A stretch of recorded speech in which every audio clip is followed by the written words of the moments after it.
안녕하세요. 뉴스 속 날씨 김수현입니다. 가톨릭 신자든 아니든 신의 창조물인 지구를 후세대에 넘겨줄 수 있도록 보존하는 데 앞장서야 한다. 지난 6월 18일 프란치스코 교황이 주교들에게 보내는 회칙을 통해 밝힌 내용인데요. 기후변화를 막아야 한다는 것이 주요 내용이었다고 합니다. 교황의 이야기 중 선진국의 횡포로 가난한 나라들이 고통받고 있다는 부분이 선진국과 거대 기업에게 상당한 반감을 불러일으켰다고 하는데요. 오늘은 기후변화가 인권에는 어떤 영향을 미치는지 이야기 나눠보겠습니다. 스튜디오에 K웨더 반기성 센터장 나오셨습니다. 센터장님 안녕하세요. 네, 안녕하세요. 네, 이 교황의 회칙을 보고 세계적인 환경단체들이 선진국의 온실가스 남용이 결국은 후진국 국민들의 인권을 침해하고 있다 이렇게 좀 주장을 하고 있습니다. 여기에 대해서 어떻게 보고 있는 건가요? 먼저 교황님의 그 이야기를 소개해드리는 것이 좀 순서일 듯 싶은데요. 네. 프란치스코 교황은 금세기의 극단적인 기후변화와 전례 없는 생태계 파괴가 발생할 것이라고 주장을 했습니다. 네. 그러면서 지구온난화는 화석연료 중심의 산업 모델 폐 때문이기 때문에 지구온난화를 촉발시킨 부유한 나라들이 이 문제를 해결해야 한다는 것이죠. 그러면서 지구온난화가 가난한 사람들에게 가장 많은 영향을 미치고 있다. 이것은 화석연료 중심의 산업 모델 때문에 발생했다고 말하고 있거든요. 교황은 지구를 오염시키면서 성장한 부유한 나라들은 가난한 나라들이 기후변화에 대처할 수 있도록 경제적으로 도와줘야 한다. 선진국들은 경제의 성장 감소도 좀 감내해야 한다고 말하고 있죠. 네, 그러니까 지구온난화의 이 근본적인 문제가 선진국의 과도한 온실가스 방출에 있다고 보는 발언이다 이렇게 볼 수가 있을 것 같은데 지구온난화가 온실가스 증가 때문이라는 것조차 좀 부정한 사람들이 많잖아요. 그렇다면 조금 급진적이고 진보적인 의견도 있을 것 같습니다. 그렇습니다. 지금의 지구온난화로 인한 기상이변이나 재앙조차도 사실 부정하는 사람들 입장에서 후진국들의 가난한 사람들을 도우라는 교황의 말은 받아들이기 쉽지 않을 겁니다. 예를 들어서 이제 재벌 정책을 옹호하는 부시 등 미 공화당의 그 관계자들이 아주 상당히 불쾌했었죠 이번에. 네. 미국의 또 차기 부통령 후보인 부시가 반대하고 나섰고요. 미 공화당 관계자들과 재벌들도 정치와 종교를 혼동하지 말라라고 비판하고 나섰습니다. 네, 그렇지만 많은 기후학자들이 이 교황의 말에 수긍하고 있지 않습니까? 지구온난화가 지구를 파괴하고 있는데 그 범인이 바로 온실가스다 이렇게 주범이라고 말하는 것과 같은데 어떻습니까 이거? 그렇습니다. 이제 미래에는 지구온난화가 전쟁과 기근, 인구 감소 등 재앙을 가져올 것이다. 이게 이제 데이비드 장 홍콩대 교수의 말인데요. 또 지구온난화는 농작물 감소, 가뭄의 확산, 인구 증가로 물과 식량으로 인한 충돌이 증가하면서 전쟁 가능성이 높아질 것이다라는 피터 브레이크 미국 조지아 공대 교수의 말도 있고요. 예. 기후변화에 따른 자연재해와 전쟁 등으로 전 지구적 재앙이 올 것이라는 미 국방성 보고서도 있습니다. 이처럼 지구온난화를 막지 못한다면 전 인류는 비극적인 종말이 가까워진다는 것이죠. 네, 인간의 지각 능력은 상당히 한계를 가지고 있다고 하죠. 문제의 규모를 비례적으로 파악할 수 있을 만큼 진화하지 못했다는 건데 문제는 크기만이 아니라 시간의 축이 조금만 길어져도 그 긴박성을 알지 못한다는 겁니다. 그러다 보니까 실제 기후변화에 엄청난 변화가 다가오고 있는데도 태평할 수 있는 게 아닌가 이런 생각이 좀 드네요. 그렇습니다. 이제 기후가 어떤 정상 범위 내의 변화치를 벗어나서 새로운 차원으로 옮겨가는 현상을 우리는 기후 이탈이라고 부르거든요. 예. 그러니까 현재 비율대로 탄소 배출이 진행된다고 한다면 거의 2030년대쯤 가면 기후 이탈이 시작될 것으로 보는 기후학자들도 있습니다. 벌써 이제 선진국들의 과도한 온실가스 배출로 이제 많은 문제가 발생하고 있지 않습니까?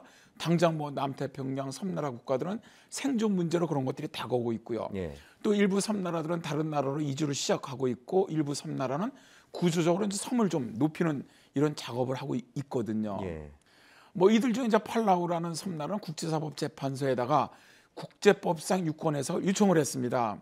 선진국들이 이런 과도한 온실가스 배출로 초래된 기후변화가 개도국 주민들의 인권을 뮤린했다는 것이죠. 예. 이것은 이제 넓게 좀 광의적으로 보는데 일종의 내정 간섭도 되고 주권국가 원칙을 규정하는 베스트팔렌 조약 그런 체제를 갖다가 위반하는 것이라는 것이죠. 네. 어떻게 보면 이 기후 변화가 인권 문제와 무슨 상관이 있겠냐 이런 생각이 들 것도 같은데요. 제 생각에는요, 이 기후 변화는 주로 과학계에서 논의가 시작돼서 그것의 어떤 생태적, 환경적 측면만 강조됐기 때문에 지금까지 이렇게 인권과 연관이 안 된 게 아닌가 좀 이런 생각이 듭니다. 그렇습니다. 기후가 무슨 뭐 인권을 침해하느냐 라고 말하는 분들도 많아요. 네. 인권론자들은 그러나 이제 기후 변화가 인권을 침해하는 범죄는 세 가지가 있다고 말하거든요. 예. 먼저 인간의 생명권을 침해한다는 거죠. 기후 변화로 인해 수없이 발생하는 아주 이런 강력한 기상재앙으로 수많은 사람들이 죽어가는데 실제 큰 피해는 저개발 국가들이라는 것이죠. 예. 부자 나라들은 뭐 똑같은 자연재해를 당하더라도 돈으로 재난 예방 인프라를 만들 수 있으니까 피해가 굉장히 적습니다. 그러나 가난한 나라들은 돈이 없다 보니까 뭐 제방을 만든다거나 방제 인프라를 만들지 못하기 때문에 피해가 상상외로 커지는 것이죠. 그다음에 이제 두 번째로 건강권을 침해한다고 보는 이론입니다. 기후변화는 각종 전염병을 창궐시킵니다. 뭐 예를 든다면 최근 우리나라를 강타했던 메르스 바이러스라든가 예. 아프리카를 강타했던 뭐 에볼라 바이러스, 사실 이런 것들이 다 기후변화로 인한 그렇게 생긴 변종 바이러스들이거든요. 예. 이런 전염병도 가난한 나라일수록 의료 인프라가 굉장히 약하기 때문에 더 많은 사람들의 건강이 위협받고 있거든요. 이제 마지막으로 생계권을 침해한다는 겁니다. 최근에 이제 시리아 난민 사태에서 우리가 보듯이 기후 변화로 들어서 이제 가뭄이 들면서 식량 부족으로 가난한 나라 사람들의 생계권이 아주 심각하게 위협받고 있다는 것이죠. 네. 2014년 11월에 필리핀을 강타했던 태풍 하이엔의 영향으로 필리핀의 한 해 GDP의 16%가 날아갔다고 들었습니다. 필리핀 사람들의 입장에서는 천재기도 하지만 자기들이 배출하지도 않은 온실가스로 인해서 해수 온도나 해수면이 상승했기 때문에 슈퍼 태풍이 만들어졌다 이렇게 볼 수 있거든요. 그렇기 때문에 선진국의 횡포나 인권 침해로 좀 볼 수 있다는 생각이 듭니다. 어떻습니까? 그렇습니다. 사실 이제 제가 대학이나 뭐 이런 기업체 강의를 다니면서 하는 이야기가 있습니다. 네. 기후나 날씨의 가장 큰 피해자는 가난한 나라나 사회적 약자들이라는 것이죠. 혹한이 오거나 뭐 폭설이 내리거나 집중호우가 오거나 폭염이 닥치거나 태풍이 와도 실제 이제 돈 없고 힘없는 사회적 약자가 거의 피해자가 된다는 것이죠. 네.